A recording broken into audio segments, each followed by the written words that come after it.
जाति हमारी जगत गुरु, परमेश्वर है पंथ। दास गरीब लिखत पड़े, मेरा नाम निरंजन कंत। अब रामानंद जी के कहे क्या बोले, रे बालक सुन दुर्बुद्धि, ए दुर्बुद्धि बालक, क्योंकि ये सारे सबकी बुद्धि एक जैसी काम कर रही थी।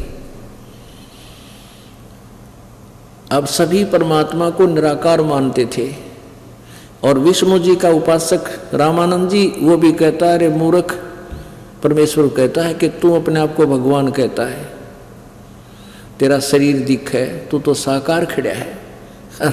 विष्णु जी की मूर्ति रख है और फिर भी भगवान को कहता हो तो निराकार है, दिखाई थोड़ा देता है।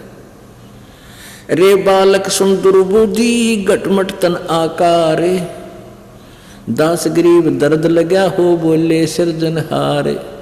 अब गरीबदास जी बता रहे अपने भगवान की महिमा, उनकी कैसे वार्ता हो रही थी कि रामानंद जी को दुख है इस बात का जो भगवान ने अपने आप को भगवान कह दिया।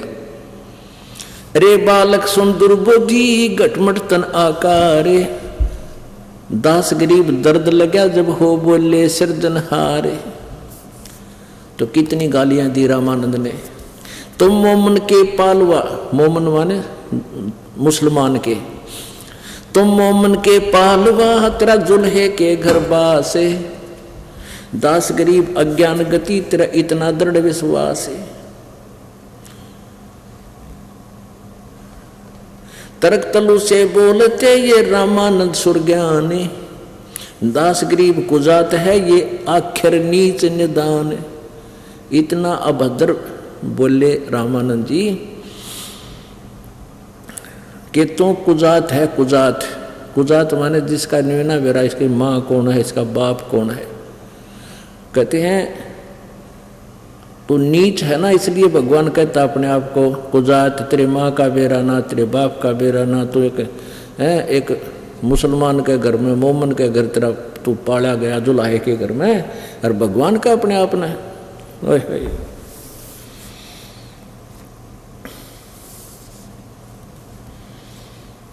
रे बालक नीची कला, तुम हो बोले ऊंचे, दास गरीब अकल बिना ते जो कहा क्या।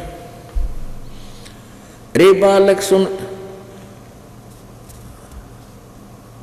रे बालक नीची कला, तुम हो बोले ऊंचे, दास गरीब पलक घड़ी खबर नहीं दम कूचे। अब क्या कहते हैं परमात्मा, जब सारी ये गाली दे ली उनके गुरुजी ने, तब परमात्मा खुश होकर, यानी जैसे बालक ने टीचर माँ बाप धमकाते हैं, नाराज नहीं होते बालक, ऐसे कति अंदर से खुश होकर गुरुजी गाल दे रहे हैं, वो आगे से खुश है, यानी दुख नहीं मान रहा अंदर अंदर से। कहते हैं मैं के बदन खुला से कह रे सुन स्वामी परवीन, दास गरीब मनी मरे है मैं आज अधीन। मैं अवगत गत से परे और चार वेद से दूर, दास गरीब दसों दशा में सकल सिंध भरपूर। मैं तेरे इन वेदों से पार हूँ, मेरे बारे में वेद महिमा तो गाते हैं लेकिन मेरे पाने की विधि तेरे वेदों में नहीं है। और मैं दसों दिशा सकल सिंध भरपूर यानी सर्वव्यापक हूँ, मेरी ही सत्ता सबके ऊपर मेरी शक्ति काम कर रही है। ए स्वामी सृष्टा में और सृष्टि हमारे तीरे, दास गरीब अधर बसों में अवगत सत्य कबीरे। ओए होए, वही वेद बता रहे हैं परमात्मा ऊपर रहता है, और स्वयं परमात्मा कह रहे हैं मैं ऊपर रहता हूं सतलोक में, अधर यानी ऊपर।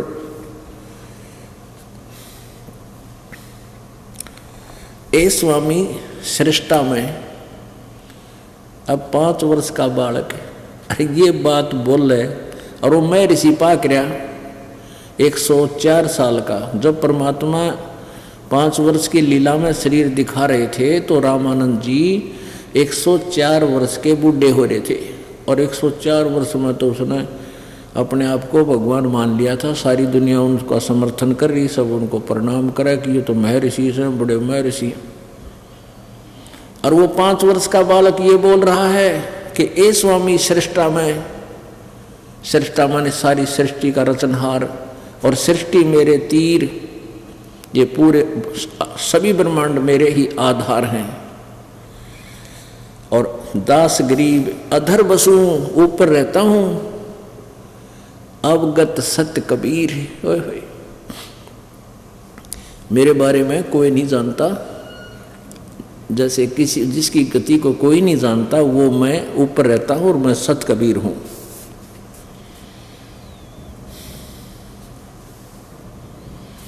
सुन रामानंद राम हम, मैं बावन नरसिंगे, दास गरीब सर्व कला, मैं व्यापक सरपंग।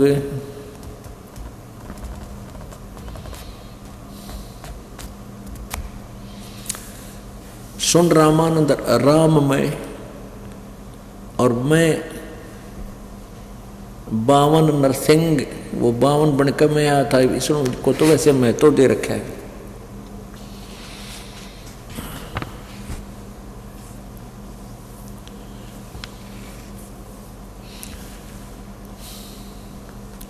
गोता लाऊं स्वर्ग में, जा बैठूं पाताल, गरीबदास ढूंढता फिरूं अपने हीरे माणिक लाल। इस दरिया कंकर बहुत, लाल कहीं कहीं ठावे, गरीबदास माणिक चुगे हम मुर्दीवा नाम।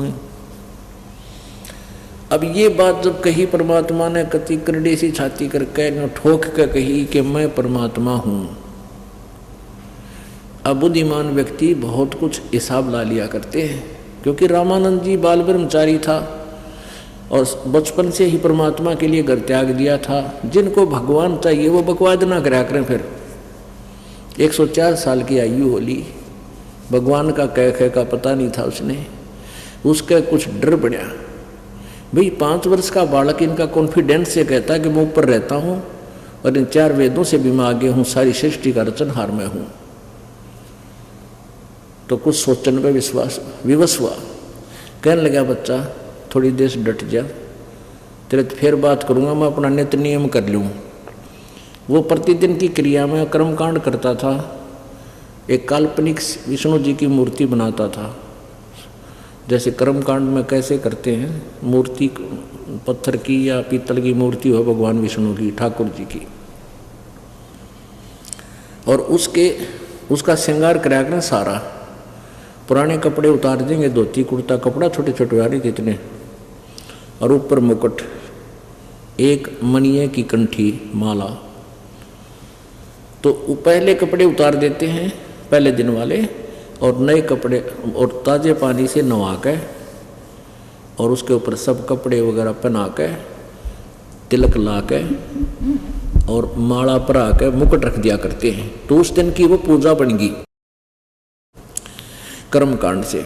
उस दिन रामानंद जी अपनी काल्पनिक मूर्ति रखता था, आगे कोई मूर्ति नहीं थी पत्थर वगैरह की, कल्पना करता था। और कल्पना का ऐसा अभ्यास हो गया था जैसे चलचित्र चलता है उसका, ऐसे मूर्ति को नहा रहा है, कपड़े पुराने उतार दिए, धोती बांध दी, कुर्ता डाल दिया, तिलक लगा दिया, मुकुट रख दिया भगवान विष्णु जी की काल्पनिक मूर्ति पे, लेकिन कंठी डालनी भूल गया, माला, वह एक मणिये तुलसी के मणिये की।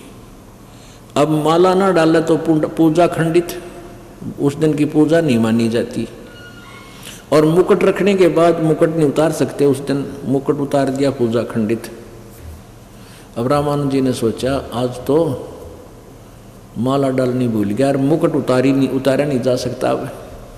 तो उसने क्या सोचा कि मुकुट के ऊपर कर डाल दूं माला ने, कल्पना कर रहा है जो कर स्वप्न में होया करे, सोच ले स्वप्न में।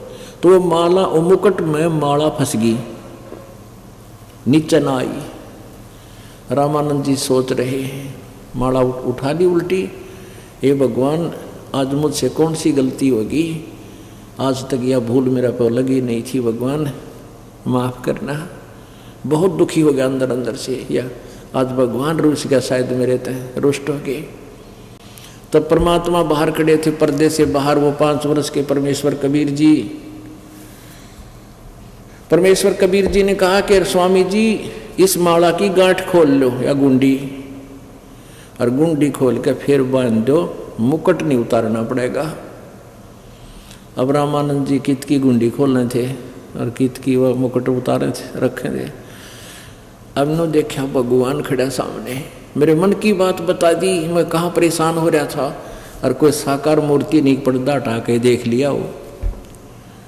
अब कहते हैं समझदार को संकेत ही बहुत होता है, आडा पर्दा दूर भगा, होए होए एक का चोट सिधारिया जिन मिलन दाचा। अपने आत्मा इनको ब्राह्मण कहते हैं। रामानंद जी ब्राह्मण थे।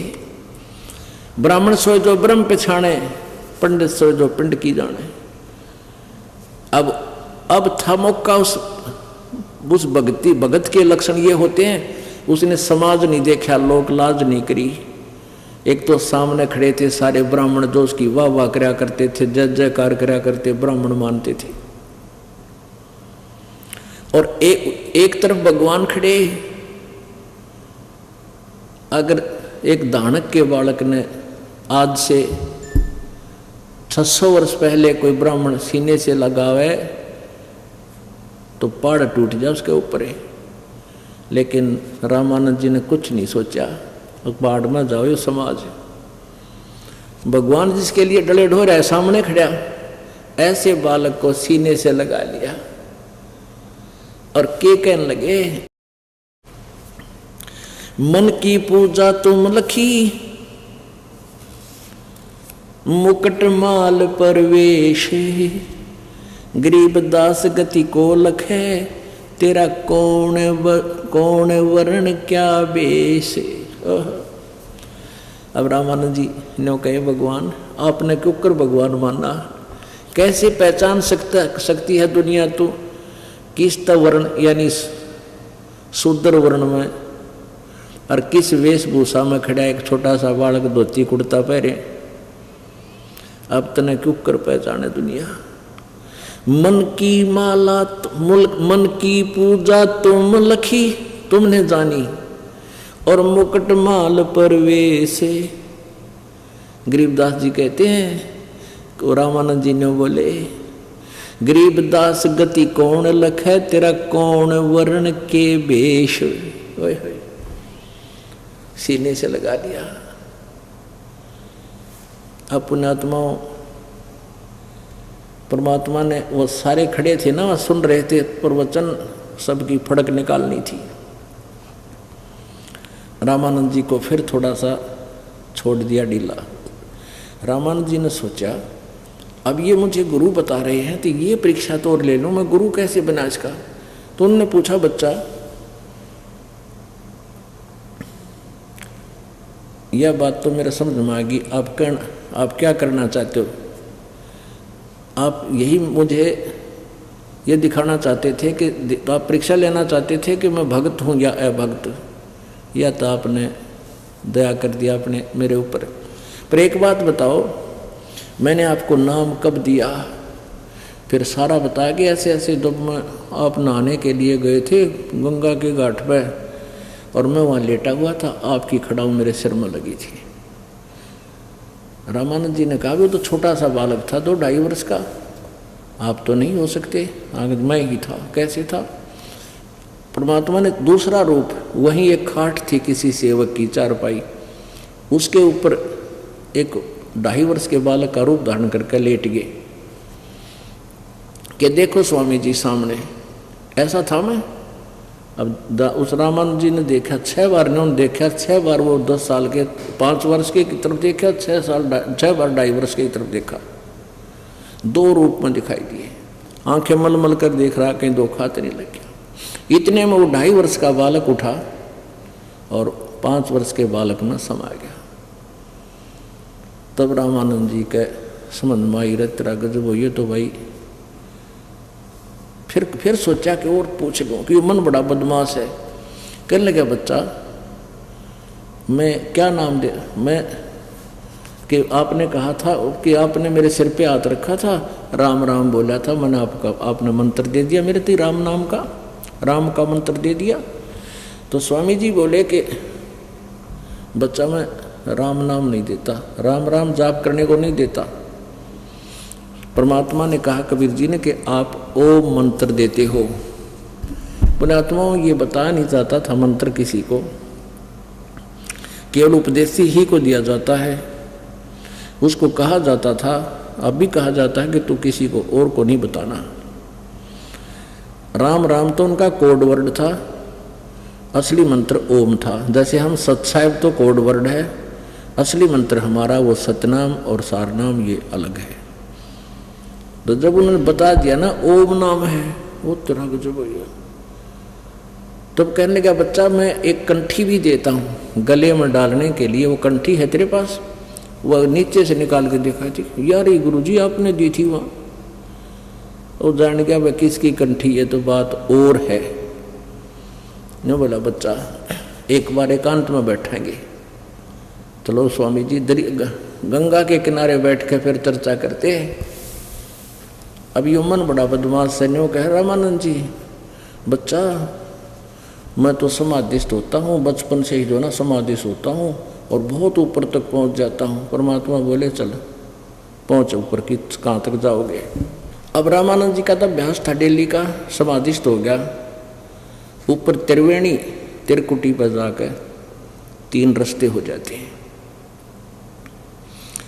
3 रास्ते हो जाते हैं, ये लेफ्ट, ये राइट और एक फ्रंट का। लेफ्ट में तो जाते हैं ये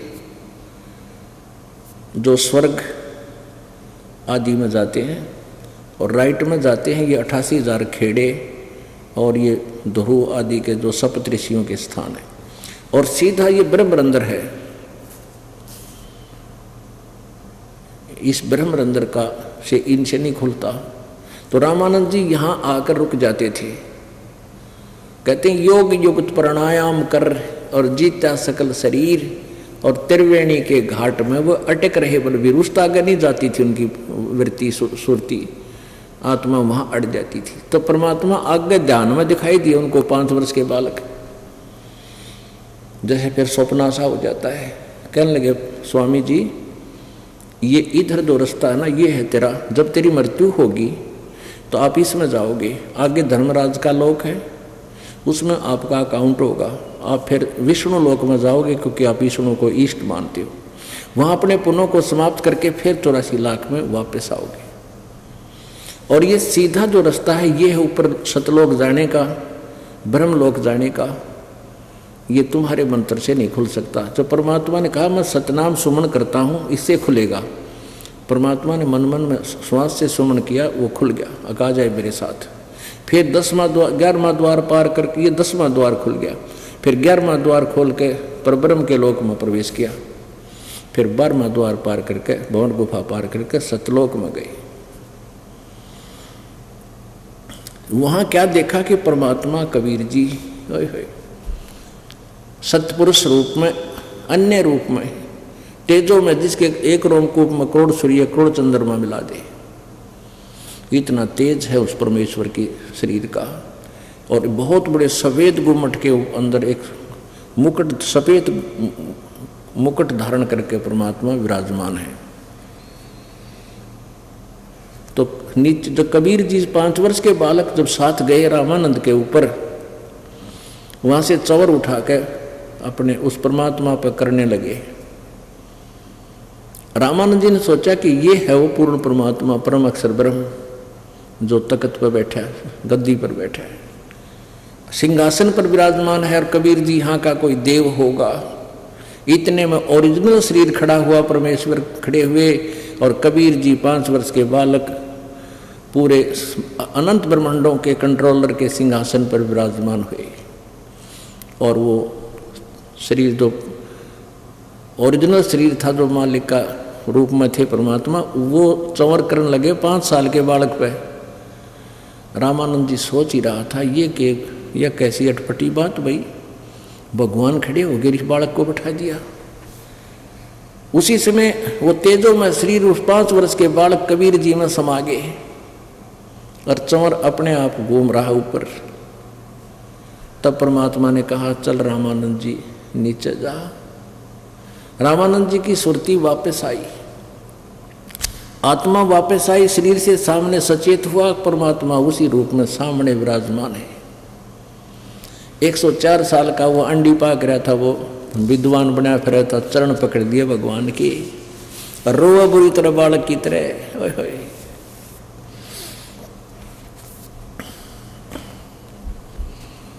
सतलोक कर देख कर जाना प्रभु का भेवे, गरीबदास ये दुल्हा है सब देवन का देवे। ओए होए। परम यानी सतलोक को देखकर जाना परमात्मा परम प्रभु का भेद। और वो कहता है, रामानंद जी कहते हैं, ये दुल्हा जिसने दुल्हा कहेंगे तो भाई सब देवन का देव। तावा चित चक्रित भया, तावा चित चक्रित भया, देख फजल दरबारे, गरीबदास सजदा किया हम पाए दीदारे। अब वो महर्षि पाक रहा था 104 साल का विद्वान, क्या कहते हैं कबीर परमेश्वर जी को, 5 वर्ष के बालक को, तुम स्वामी में बाल बुद्धि और भरम कर्म किया नासे, गरीबदास निज ब्रह्म तुम मेरा हो गया दृढ़ विश्वास। तहा वहां चित चक्रित भया, देख फजल दरबार, उस न्याकारी के सचेत भगवान के दरबार को देखकर मन चक्र काट गया। और कहते हैं 100 बार ने सजदा किया हम पाए दीदार, गरीबदास निज ब्रह्म तुम, हे कबीर जी आप तो पूर्ण परमात्मा है, वास्तविक भगवान है, अब मेरा हो गया दृढ़ विश्वास। सुन बेसुन से तुम परे, उर से हमर तीर, दास गरीब सर्वंग में ये अवगत सत कबीर। बोलत रामानंद जी सोन कबीर करतारे, गरीब दास सब रूप में है तुम ही बोलने हारे। तुम साहेब तुम संत हो, तुम सतगुरु तुम हंस, गरीबदास तुम रूप बिना और न दूजा अंश। रामानंद जी कह रहे ठोक कह के भगवान आप पे हो जो कुछ हो, तुम ही परमात्मा हो, तुम ही एक संत हो, और तुम ही एक और वास्तव में भक्त और दास की लीला आप ही कर रहे हो। मैं भक्ता मुक्ता भया। ओए होए। 104 साल का मैं ऋषि ने कहा मैं आपका भक्त, और मेरा टंटा कट गया, मैं मुक्त हो गया। मैं भक्ता मुक्ता भया, किया कर्म कुंदना से, गरीबदास अवगत मिले या मिटगी मन की बांस। दोहू ठोर है एक तू, भया एक से दो। दोहू ठोर है एक तू, भया एक से दो, गरीबदास हम कारणे तुम आए हो मगजोए। ओए होए होए। पुणात्मा वह वेद वाली बात यहाँ आ गई। वेद प्रमाण दे रहे हैं, ऋग्वेद मंडल नंबर 9 सूक्त नंबर 86 मंत्र नंबर 26-27 और ऋग्वेद मंडल नंबर 9 सूक्त नंबर 82 का 1, 2, 3, ऋग्वेद मंडल नंबर 9 सूक्त नंबर 20 का मंत्र 1। इसमें स्पष्ट है कि वो परमात्मा वहां से गति करके आता है, अपने श्रेष्ठ आत्माओं को मिलता है, उनको ज्ञान देने के उद्देश्य से वो परमात्मा वहां आता है। आज अब क्या करे रामानंद जी, दोहू ठोड़ है एक तू, भया एक से दो। होय होय। ऊपर भी आप ही हो मालिक और मेरे सामने भी आप ही बैठे हो, और हमारे लिए आप इतना लंबा सफर तय करके वहां से चलकर गति कर कर आए हो। दोहू ठोड़ है एक तू, भया एक से दो, गरीबदास हम कारणे तुम आए हो मगजोए। बोलो सतगुरुदेव जय। परमपिता परमात्मा पूर्ण ब्रह्म सारी सृष्टि के रचनहार कबीर साहब, कबीर जी ये वही परमात्मा है जो काशी शहर में सन 1398 में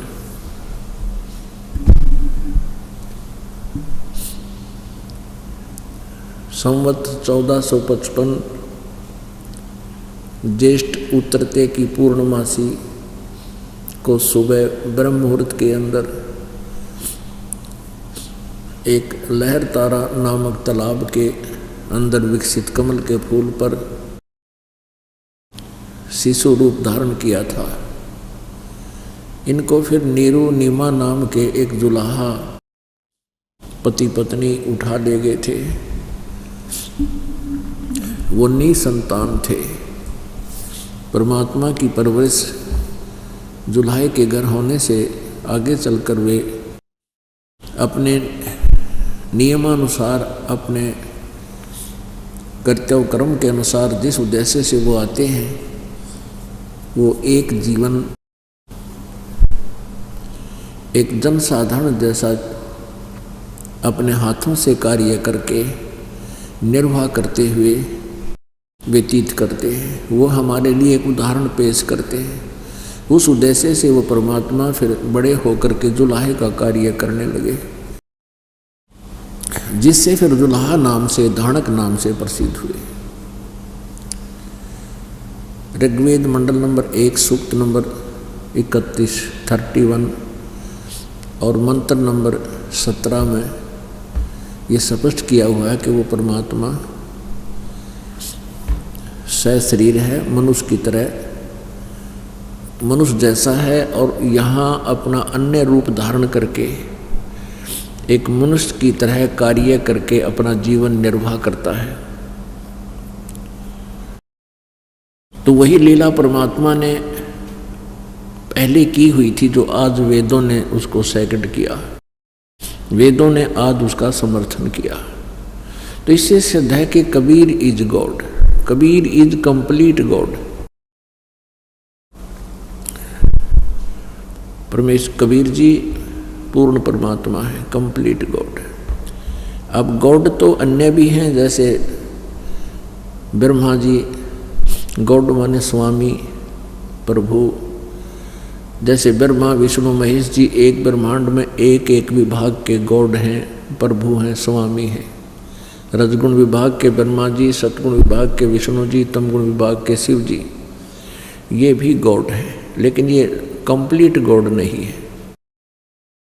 इनका पिताजी जो है ब्रह्म, ये 21 ब्रह्मांड का गॉड है, 21 ब्रह्मांड का स्वामी है। ये भी कंप्लीट गॉड नहीं है, पूर्ण परमात्मा नहीं है, पूर्ण ब्रह्म नहीं है। फिर अक्षर पुरुष जिसको परब्रह्म कहते हैं, ये 7 संख ब्रह्मांड का गॉड है, स्वामी है। ये भी कंप्लीट गॉड नहीं है, ये भी पूर्ण परमात्मा नहीं है। परम अक्षर ब्रह्म अर्थात कबीर जी, ये वही परमात्मा है जो सतलोक से चलकर यहाँ काल के लोक में, काशी शहर में एक तालाब में विकसित कमल के फूल पर आकर के शिशु रूप धारण किया था। ये असंख्य ब्रह्मांडों के गॉड हैं, ये कंप्लीट गॉड है, और ऑल कंट्रोलर है। ये हम सबके पिता हैं, ये हमारे मालिक हैं, हम इनकी आत्मा हैं, हम इसकी बच्चे हैं। हमारे को यहाँ महादुखी देखकर परमात्मा स्वयं ही आते हैं और हमें चेष्टा करते हैं कि तुम गंदे लोक में फंसे पड़े हो, ये गलत स्थान है, तुम अपने निज स्थान को याद करो। लेकिन हम काल के प्रभाव से, और बहुत असंख्य जन्म हो गए हम यहीं घिसे पिटे इस काल के लोक में इस प्रोसीजर को अपनाए हुए हैं। हमारी आस्था, हमारी वृत्ति इसी में समा चुकी है, इसमें बहुत बुरी तरह जकड़ी जा चुकी है। परमेश्वर आकर के रह रहकर हमें ज्ञान सुनाते हैं, और जो पुण्यात्मा परमेश्वर पर विश्वास कर लेती हैं उनको सतलोक ले जाते हैं। अमर करूं सतलोक पठाऊं, ताते बंदी छोड़ कहाऊं, बंदी छोड़ हमारा नामम, अजर अमर है अस्थिर ठामम। हमारा बंदी छोड़ नाम है, बंदी छोड़ हमारी उपमात्मक नाम है, और हमारा स्थान अजर अमर है, सतलोक है, शाश्वत स्थान है। 16 शंख पर हमरा तकिया गगन मंडल के जिंदा, हुक्म हिसाबी हम चल आए है काटन यम का फंदा। 16 शंख कोश की दूरी पर सतलोक है, वहाँ हमारा तकिया है, हमारा निज स्थान है। और हम यहाँ काल के लोक में आप जी के कर्मों के बंधन को काटने के लिए आए हैं।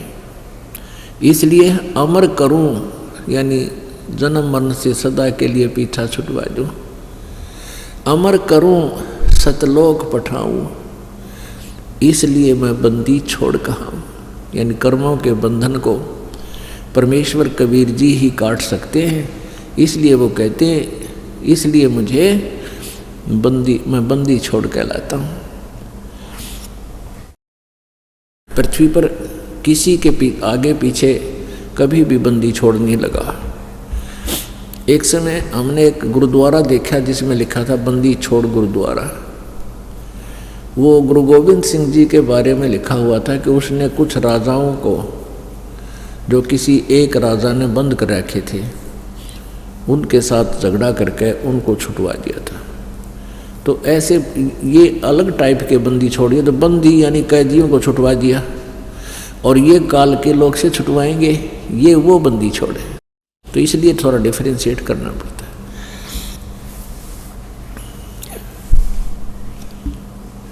परमात्मा हमें याद दिलाते हैं कि जैसे मोती ओस का आगे गए ना बावड़े, रहते भी सब जाही, बिन साहेब की बंदगी कहीं ठोर ठिकाना नहीं। पहले चले गए, उन्होंने तो वापस आकर तुम्हें बता नहीं पाए, उनके साथ के बीती। और जो बाकी बचे हैं वो भी सब चले जाएंगे, शरीर छोड़ छोड़ कर मर जाएंगे। बिन साहेब की बंदगी की तो ठोर ठिकाना ना। साहेब अभी आपको बताया था, साहेब माने गॉड, राम, भगवान, परमात्मा। अभी आपको डिफाइन किया है कि यहाँ जब साहेब की बंदगी, साहेब मीन कंप्लीट गॉड है, बिन साहेब की बंदगी, उस कंप्लीट गॉड की भक्ति बिना, पूर्ण परमात्मा की साधना बिना कि ठोर ठिकाना ना। जैसे आप जी ब्रह्मा जी की विष्णु जी की साधना करते हो, पूजा करते हो, तो विष्णु जी की भी मृत्यु होती है, इनकी पूजा करने वालों का भी कितना ठोर ठिकाना ना। स्वर्ग गए, विष्णु जी के लोक में चले गए विष्णु जी के पुजारी, वहाँ अपने पुण्यों को समाप्त करके स्वर्ग में कुछ दिन मौज मार के फिर वापस गधे बने, कुत्ते बन गए, सुअर बन गए, फिर कुत्ते की योनि को छोड़कर गधे बन गए, गधे की योनि को छोड़कर फिर सुअर बन गए, फिर कभी समय निकला, शुभ समय आया तो फिर मनुष्य बन गए, शुभ बने या अशुभ बने फिर नरक गए, फिर ऐसे कहते ऐसे कहीं ठोर ठिकाना ना। और सतलोक जाने के बाद फिर वापस आना ना, फिर नहीं आना, वहाँ जाने के बाद फिर लौट कर संसार में कभी नहीं आते।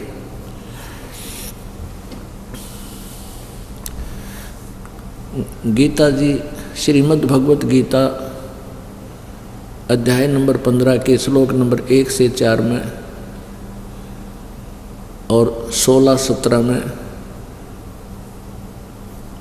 इस संसार की परिभाषा बताई गई है। और ब्रह्म, सर्वब्रह्म, सर्वपुरुष कहो, अक्षर पुरुष, अक्षर ब्रह्म कहो, और परम अक्षर ब्रह्म या पूर्ण ब्रह्म कहो, कंप्लीट गॉड कहो, इन सब का विस्तृत यानी कोड वर्डों में संक्षिप्त ज्ञान है। और विस्तृत ये दास बताएगा, क्योंकि कोड वर्डों को, सांकेतिक शब्दों को तत्वदर्शी संत ही विस्तार से बता सकता है। तो वो कृपा इस दास पर परमेश्वर कबीर जी ने, मेरे गुरुदेव जी ने वह कर दी, जो सदग्रंथों के गुढ़ रहस्य को विस्तार से ये दास आपके समक्ष रह कर बताता रहता है। तो इसमें तीन परमात्मा ब्रह्म, अक्षर ब्रह्म, परम अक्षर ब्रह्म, यानी क्षर पुरुष, अक्षर पुरुष, परम अक्षर पुरुष, इनकी विस्तृत जानकारी है। अब जैसे कोई ब्रह्म की पूजा करता है, ब्रह्म की भी मृत्यु है। गीता जी अध्याय नंबर 4 के श्लोक नंबर 5 और 9 में गीता ज्ञानदाता ब्रह्म श्री कृष्ण जी में प्रवेश करके कहता है ये काल कि अर्जुन तेरे और मेरे बहुत जन्म हो चुके, तू नहीं जानता। अध्याय नंबर 2 के श्लोक नंबर 12 में यही व्याख्या की है। गीता जी अध्याय नंबर 2 के श्लोक नंबर 17 में कहा है कि अविनाशी तो उसको जान जिसको मारने में कोई सक्षम नहीं है और जिसने सारे ब्रह्मांडों की रचना की है। गीता जी अध्याय नंबर 15 के श्लोक नंबर 1 से 4 में ये वर्णन दिया है कि जब तत्वदर्शी संत तुझे मिल जावे, उसकी पहचान भी बताई है कि उल्टे लटके हुए संसार रूपी वृक्ष के सभी पार्ट्स ऑफ द ट्री, सभी वृक्ष के सभी विभाग, यानी जड़ रूप कौन परमात्मा है, तना रूप कौन प्रभु है, और मोटी डार रूपी कौन भगवान है, और तीनों शाखा रूपी कौन देव हैं, और पात रूप क्या चीज़ है।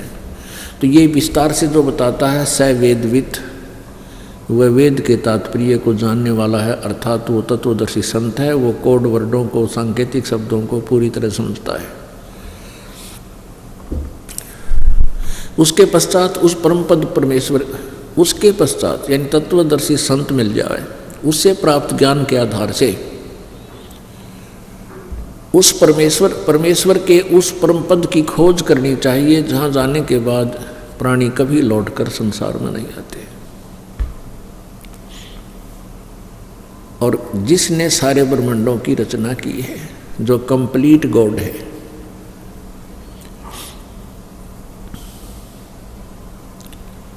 गीता जी अध्याय नंबर 15 के 16-17 में 3 प्रभु बताए, एक सरपुरुष, एक अक्षर पुरुष।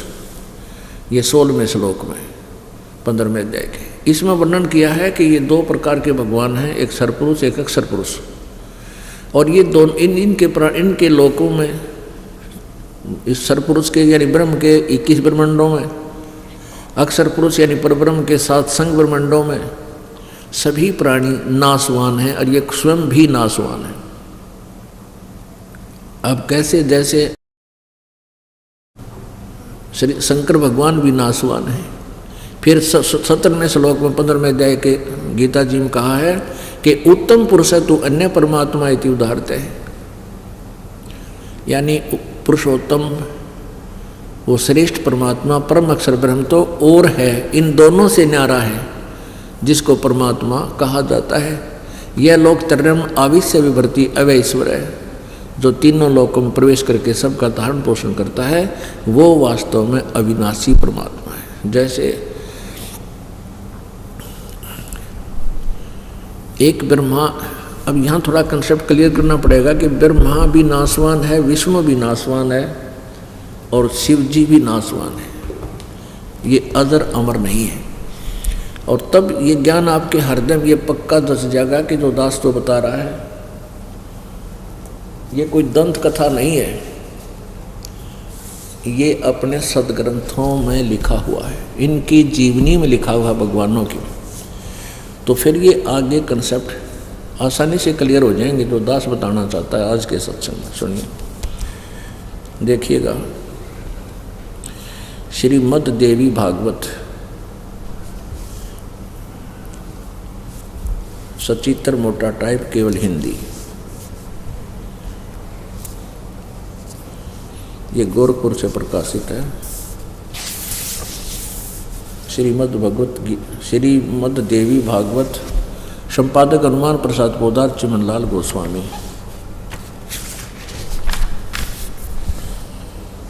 प्रकाशक एवं मुद्रक हैं गीता प्रेस गोरखपुर, गोविंद भवन कार्यालय,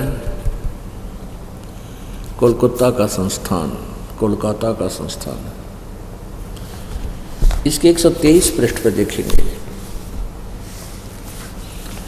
तीसरा स्कंद, संक्षिप्त देवी भागवत, तीसरा स्कंद, 123 नंबर पृष्ठ पर।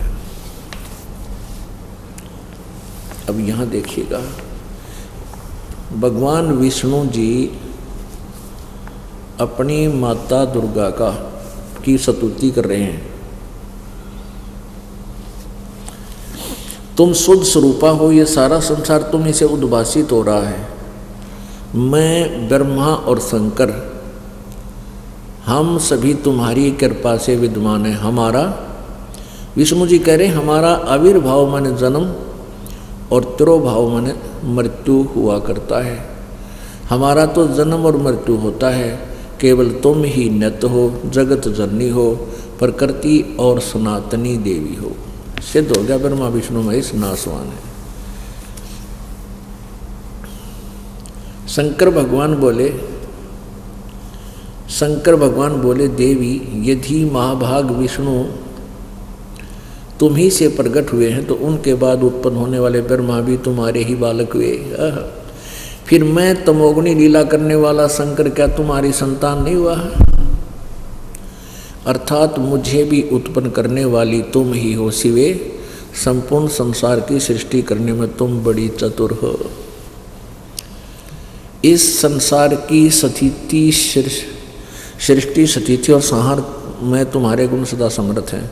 उन्हीं तीनों गुणों से उत्पन्न हम यानी ब्रह्मा विष्णु एवं शंकर, रजगुण ब्रह्मा, सतगुण विष्णु, तमगुण शंकर नियमानुसार कार्य में तत्पर रहते हैं। इससे ये कंसेप्ट हो गया क्लियर कि ब्रह्मा विष्णु महेश तीनों नासवान हैं, इनकी जन्म मृत्यु होती है। अपने आत्मा एक ब्रह्मा की आयु है, इसका एक दिन, एक ब्रह्मा जी की आयु की काउंटिंग करते हैं, कैलकुलेशन 100 वर्ष की आयु है। वो 100 वर्ष किस प्रकार बनते हैं? एक वर्ष, एक दिन ब्रह्मा जी का 1008 चतुर्युग का होता है। इसको लमसम 1000 चतुर्युग कहते हैं। इतनी ही रात्रि और 30 दिन रात का महीना, 12 महीने का एक वर्ष, और ऐसे बने हुए 100 वर्षों की ब्रह्मा जी की आयु हो तरह की। एक चतुर्युग में 43,20,000 वर्ष होते हैं। सतयुग, त्रेता, द्वापर, कलयुग, ये 4 युग होते हैं और इतने 43,20,000 वर्ष। और ऐसे 1008 चतुर्युग, 1000 मान कर चलो, इतने दिन और इतनी ही रात उसकी, और 30 दिन रात का महीना, 12 महीने का एक वर्ष, और 100 वर्ष की आयु ब्रह्मा जी की। ब्रह्मा जी से 7 गुणी अधिक आयु है श्री विष्णु जी की। विष्णु जी से 7 गुना अधिक आयु है शंकर जी की, तमगुण शिव जी की। काल के इन तीनों पुत्रों की ऐसी आयु है। फिर जब 70,000 तमगुण शंकर यानी शिव जी मर लेंगे, इनकी मृत्यु हो जाएगी, तब एक काल मरेगा, ब्रह्म मरेगा, एक ब्रह्मांड का विनाश हो जाएगा। और ये इतना, ये जो अवधि है, ये युग होगा उस अक्षर पुरुष का। ये एक युग होगा अक्षर पुरुष का, जो 7 संग ब्रह्मांड का स्वामी है। अब एक ऐसे बने हुए 1000 युग की, 1000 युग का उस अक्षर पुरुष यानी परब्रह्म का दिन, इतनी ही रात्रि, ओए होए, और 30 दिन रात का एक महीना, 12 महीने का एक वर्ष, और ऐसे 100 वर्ष की आयु इस परब्रह्म अर्थात अक्षर पुरुष की। और इसकी भी मृत्यु, ओए होए, एती उम्र बुलंद मरेगा अंतरे, सतगुरु लगे न कान न भेंटे वो संतरे। यदि आप जी ने इतनी लंबी भी उम्र प्राप्त कर ली तो भी डेथ होगी, तो भी मृत्यु होगी। तो इससे इसलिए कहा है कि वो स्थान और वो साधना तत्वदर्शी संत बतावेंगे। और वो संत ना मिलने के कारण यदि तूने इतनी यहाँ की साधनाएं कर ली, ओम की, ब्रह्म की, और जिससे इतनी लंबी आयु भी प्राप्त कर ली तो अब इतनी मृत्यु होगी फिर 83 लाख योनियों में, पशु पक्षी की योनियों में वे धक्के फिर खाने। तो यहां जो बताना चाहा है कि गीता जी अध्याय नंबर 15 के श्लोक नंबर 4 में जो कहा है कि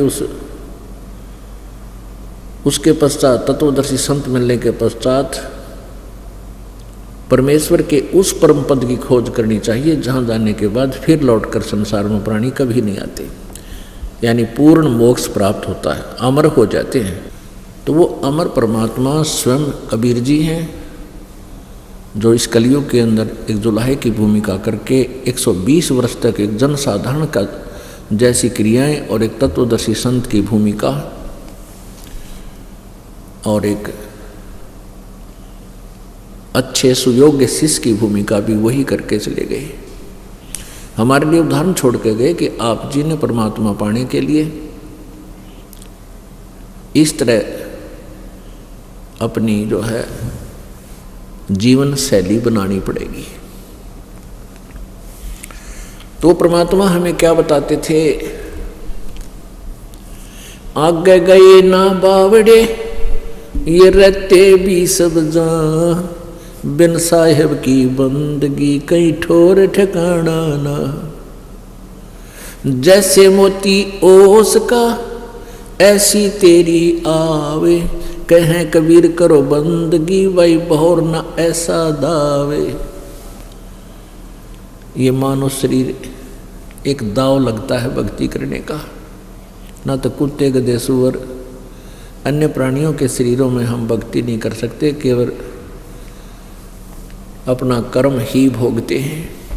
तो कहते हैं ये दाव लगे है आपका, बहुर नहीं ऐसा दाव। और फिर और अच्छा दाव आपका ऐसे समय में जन्म है जो कि मोक्ष समय है, और मानव शरीर ऐसे समय में, और फिर आपका इस सतलोक आश्रम बरवाला इसार में आगमन, ये और भी अच्छा शुभ अवसर है आपका। तो परमात्मा हमें क्या बताया करते थे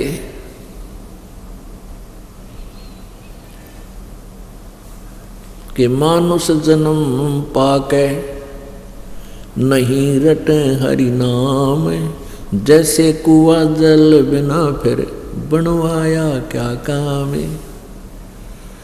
मानुष जन्म दुर्लभ है ये मिले न बारंबार, जैसे तरवर से पत्ता टूट गया वो बहुर न लागे डार।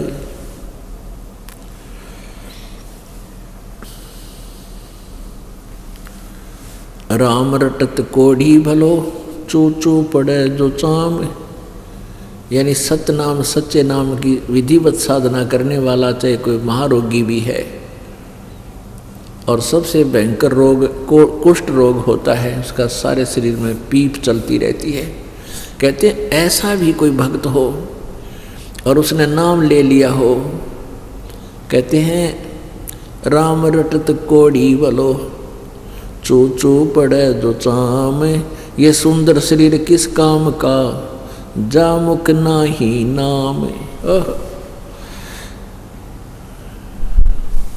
कबीर राम रटत दारिद्र भलो, यानी कति निर्धन, राम रटत दारिद्र भलो टूटी घर की छान, वो सुंदर महल किस काम के जहाँ भक्ति नहीं भगवान।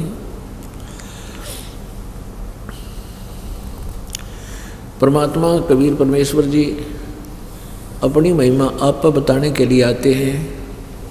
आप पे आरती, आप पे साजे, आप पे किंगर, आप पे बाजे, आप पे ताल जहाँ जनकारा, आप नचे अब देखे नारा। कह कबीर ऐसी आरती गाऊं आप पा मध्य आप समाऊं।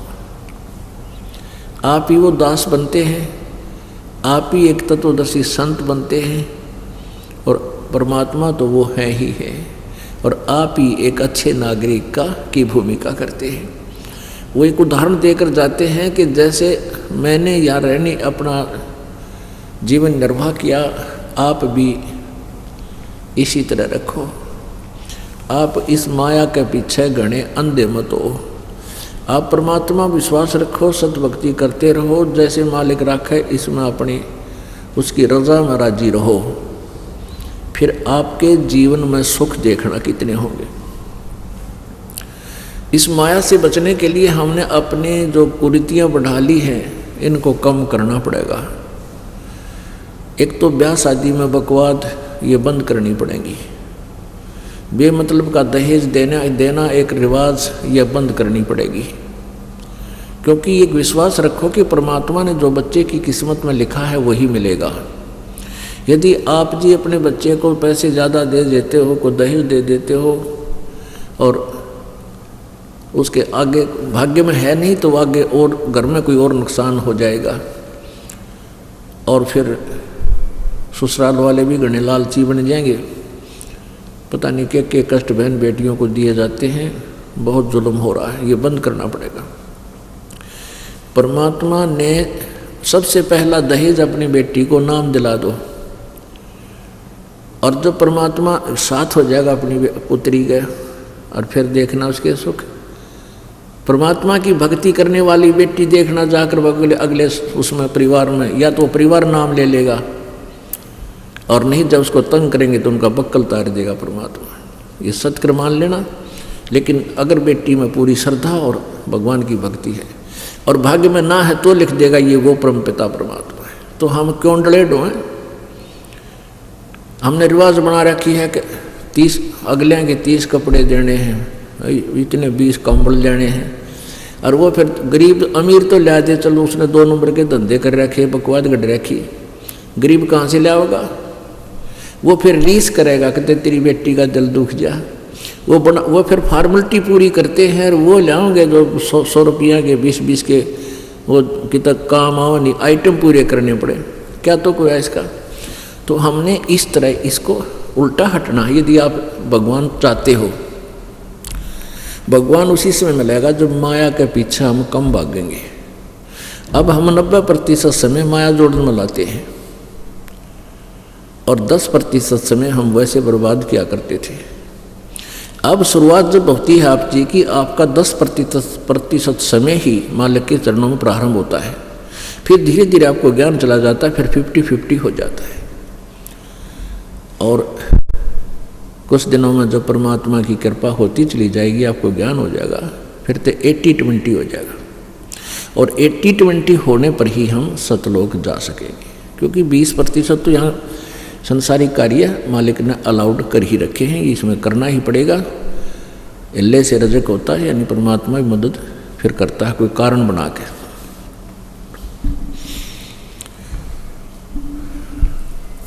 तो इस प्रकार हमने परमात्मा को पाने के लिए जिन भी साधनों को अपनाना पड़े वो अपनाने पड़ेंगे, और जिनको त्यागने के आदेश है वो त्यागने ही पड़ेंगे आपने। अब प्रारंभ में ये दास गांव में सत्संग करने जाया करता था, पाठ करते थे, 3 दिन का पाठ होता था। तो कुछ ऐसे इतनी स्पीड पकड़ के बंदी छोड़ के जाते हैं, क्योंकि इतने सुख दिए भगवान ने अपने बच्चों को।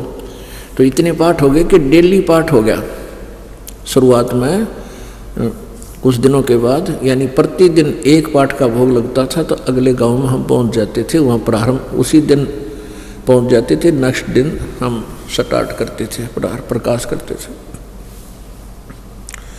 तो उन कंटिन्यू दिनों में वो होली दिवाली भी आ जाती, दिवाली भी आती। होली के दिन हम और उस परिवार के सदस्य और हमारे साथ गए हुए भक्तजन, वो तो अपने अंदर परमात्मा की पाठ कर रहे होते हैं, परमात्मा का भजन कर रहे होते थे।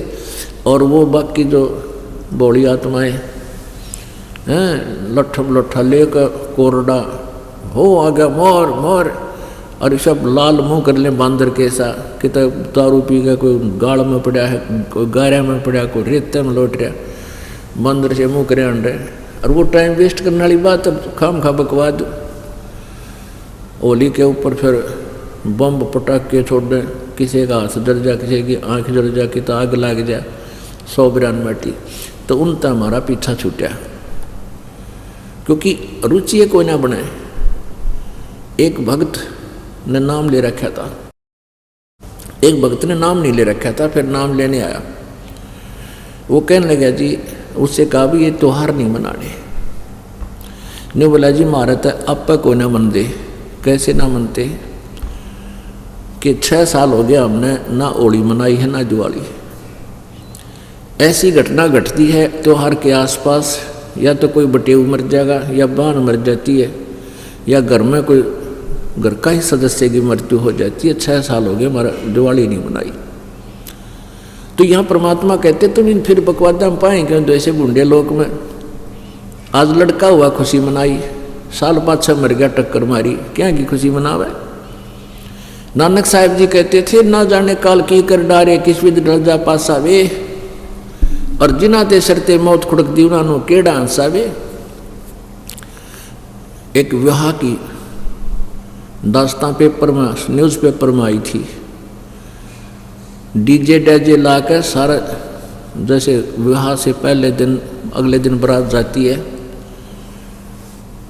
खूब बकवाद, बहन बेटियां भी डांस करें। आजकल देख के जुल्म आ गया।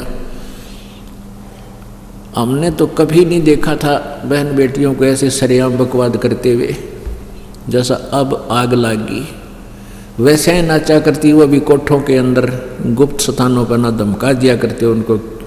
कोई ऐसी वैसी लड़की होती तो आम आदमी खुड़का दिया करता था। और आज बाप भी नाचे, माँ भी नाचे, और जवान बेटियां बकवाद करें वहीं सरेआम गली में, तो कैसा जुल्म हो गया। ऐसे वो शाम ने तो डीजे बाजे और सारी बकवाद करें, वो भी पेपर मारी। और अगले दिन वो कलानौर के पास जाकर रोहतक से बारात गई थी। वो दूल्हे वाली गाड़ी किसी 4 व्हीलर या ट्रक से टकराएगी। वो दूल्हा भी मर गया, 5-7 और मर गए। अगले दिन टक्कर मारे, बाल पाड़े हुए जो काल डीजे आगे नाचे थी। तो परमात्मा कहते हैं क्यों बकवाद में 5 धड़के फिर रखे बिजली गिर जाए कब? इसलिए दास ये बताता है कि हमने एक साधु की तरह रहना है। परमात्मा कहते हैं साध सोए जो सीधा चाले। भक्त वही है जो बकवाद छोड़ के और एक बिल्कुल साधारण जीवन जीवे। तो नानक साहब जी कहते हैं ना जाने काल के कर डारे, और किस विधि ढल जा पासा वे, जिना ते सरते मौत खुड़क दी उन्होंने केड़ा हंसावे।